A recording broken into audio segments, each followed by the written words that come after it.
Hello and welcome to an exclusive hour-long programme with one of my dearest and oldest friends, Jackie Collins. How are you? I'm good, sweetheart. How are you? I'm delicious, and it's Good. so nice to talk to you because you're funny, you're fun, you're entertaining, you're a brilliant talent, you're a brilliant actress and writer. You've got everything, haven't you? I acted when I was a teenager, and that was to get research for my books because I always considered myself an out-of-work writer. You say that you're not an actress anymore, but it doesn't mean you can't do it. Yeah, that's true. It seems to me there's a bit of a thing in show business now where I only want to do this and I only want to be known for that.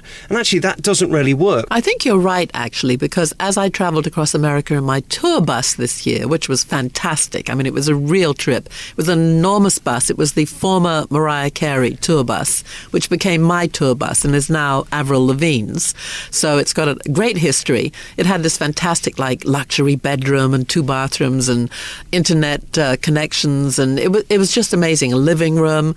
And as I traveled across 26 cities in America, I got to meet everybody, the real people who read my books, who've read them for years. You know, it was sponsored by Harrah's Casinos, so I would go to all these casinos and I would speak for half an hour. Then I would throw it open, questions and answers, and there'd be 500 or 600 people there, and they'd all want signed books, and they'd all tell me their stories. Very touching was New Orleans, because I was in New Orleans. The event there was unbelievable. There were 700 people there. And so many women would say to me, you know, I had all your books, and I've written 26 books. I had all your books in hardcover, and I lost them in the floods in Katrina. And I'm thinking to myself, why are they worried about losing my books? They lost their homes, you know. It was very, very touching, and I felt so bad for them. You know, I got back to Los Angeles, and I was sending hardcover books to all these people that I'd scribbled their names and addresses down. But they were wonderful people. They had a great resilient spirit, you know, a spirit of life. And I try when I speak to inspire people now. I feel almost like, it's interesting. I feel like I'm giving people a message, even though I write these kind of books, you know, sexy and interesting and about all different ages and colors and sizes and sexual orientation. I'm still very inspirational to people because I was thrown out of school at 15, as we've discussed, and I've gone on to have 26 best-selling books, and I give that message to women that you can do anything. It would be very easy for you to be a closed book, without the pun, and not have anything to do with your public. You're big enough now not to need to go on a bus and talk to people. But that's another thing that they love about you. You leave yourself open and you're prepared to shake hands and grip and grin, as we call it, and meet people. Why is that so important to you? Well, you know, I think it's got to do with my website. I just love my website because, you know, before one would receive fan letters and you'd just answer them and that would be that. But now you can actually communicate with your fans, with your readers. You can hear what they think. You can hear what they have to say. I blogged the whole tour in America. I'm going to blog a little bit of this one because I just got back from Moscow. So that was incredibly interesting. And I want to tell them about my tour in Moscow, and I want to tell them about my tour in London because I've done so many interesting things in London. I've become obsessed with Coronation Street and the X Factor because I've been here so long. Usually I'm here for 5 days. This time I've been here because I went to Moscow in between for almost a month. Just very finally on the bus thing, do you actually sleep on the bus? It had a king-size bed, but I didn't sleep on it, no. I didn't think so. I would go 500 miles on it, and I would be on my computer the whole time. That's where I did all my blogging, which was so much fun. And the driver, I had a fabulous driver, Bobby. He was Hispanic, and he would come to me and he'd kind of go on the speaker and say, "We're going to be there in 5 minutes." And I'd go, "Oh, no, I need more time." And that would be a 500-mile trip. I don't know about you, but for me, travelling is the only time I get anything done. The phone doesn't ring because there's no reception. Oh, yes. There's no internet, so you don't have to worry about that. I mean, coming down to do this today on the train is fabulous. 2 hours, just sit and work. So with you. I flew back from South Africa and I had a daytime flight and it was 10 hours and I wrote the entire time and it was blissful because there was nobody to disturb me. It was just great. I always feel in Los Angeles when I'm writing that I need a wife. Because, you know, the housekeeper will come in and say, "Oh, I think we might have termites." Or she'll come in and say, you know, the dog ate this and the dog threw out. And I'm thinking, would Harold Robbins have gone through this? I need somebody who just allows me to be shut away and concentrate totally. How do you feel about this new syndrome in show business where everybody has a book, but they don't actually write it? I think it's hilarious. It's like people going out to lunch and saying, I think after lunch I'll do a little brain surgery. Oh, there's a brain surgeon. Can you do that brain surgery for me? I mean, it's so ridiculous. And I find it insulting as a writer that you get these people who have ghost-written books that have nothing to do with them, and they get onto television and they go, oh, yeah, well, I wrote this book and, it was very cathartic for me. And you're going, wait a minute, you did not write a word. Why are you calling yourself a writer? And then the journalists make it even worse because they say, now we have on this woman or this man who wrote this book. And I'm like, they didn't write it. Why don't you say who had this book ghostwritten? Because it's a lot of work to write a book. It's a lot of thought. I mean, I love what I do. I have a passion for it. I've written 26 books and I love it. And somebody called me the other day, quite a famous woman who used to be a gossip columnist in America, and she's retired, and she called me up and she went, oh, Jackie, I know you haven't heard from me in ages, but, I have this friend of mine, and he's really, he's never written anything, but he thinks he could write like you, and he was wondering if you and he could do a book together. And I said, excuse me? And she said, well, or maybe he could do all the research for you. I said, I do not have researchers. I do everything myself. And I thought it was, quite funny. And another very famous man in England who's, one of the Billionaires Club said to me one day, I got something, Jackie, that, might be great for you, really great for you. You can write my biography and we'll split the money, autobiography. And I go, are you kidding me? Join the queue. I've got 3 books of my own. I don't want to be taking other people's ideas or other people's lives. And there's 2 ways of looking at it. You can either see it as a compliment that they want to work with you, or a complete insult that you would lower yourself to do that. It's actually a combination of both, isn't it? It's a compliment and then it's not. I don't know whether you agree with this. It seems to me ghostwriting is a bit like me standing on stage in front of 3,000 people and playing a CD of Andrea Bocelli and making out it's me. It's really as bad as that, isn't it? Yeah, I feel sorry for ghostwriters because, they do all the work and the slog and they put this book together and they make it look fantastic, and then you do have this actor or actress go on all the television shows and say, oh yes, I'm a writer now. And then what happens in those situations is it might be a biography of that particular actress or actress. They call it an autobiography, but it's written by somebody else, so it's not really. And then that actor or actress says, I'm going to write a novel now because that book has had a modicum of success, and they think they're a writer. And my favourite thing at the moment is when I bring things up that are in the book and they are not aware of half the things that are even in the book because they haven't read it. Of course. So that's funnier still. They go, what? I did that?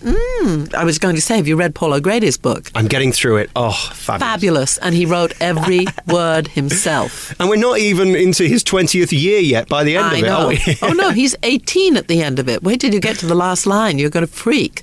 And he's writing another one now. He's already started it. But when he started to write the book, and Paul and I are friends, he said to me, oh, Jackie, I'm going to write a book. And I said, oh, that's going to be great. Just concentrate on it and you'll, I'm thinking, oh, it's going to be this kind of like, it'll be fun, but it won't be great.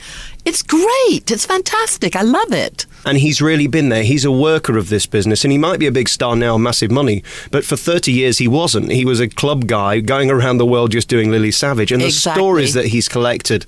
And how does that feel when you turn the tables? Back in October, you were a guest on the Paul O'Grady show.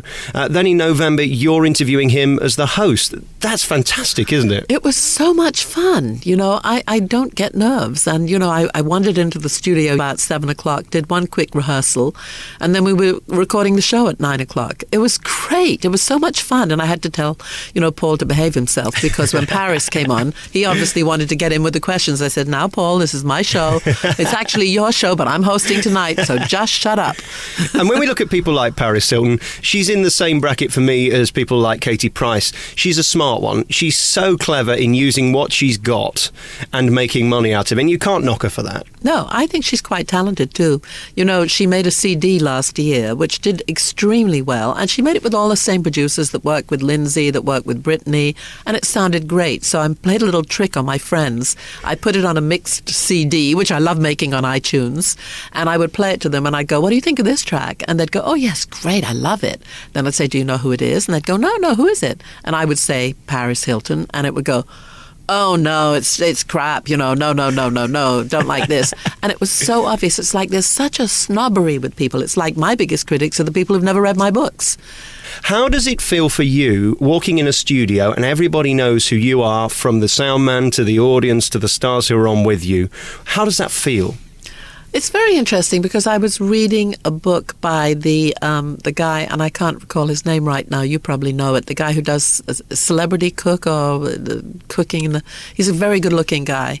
Anyway, whoever he is, and I liked him a lot, and the show was great, but he's written this book, and he goes, and they said, well, who's your worst guest? And he said, well, I was crapping myself when Jackie Collins came on. He said, but she turned out to be such a nice woman.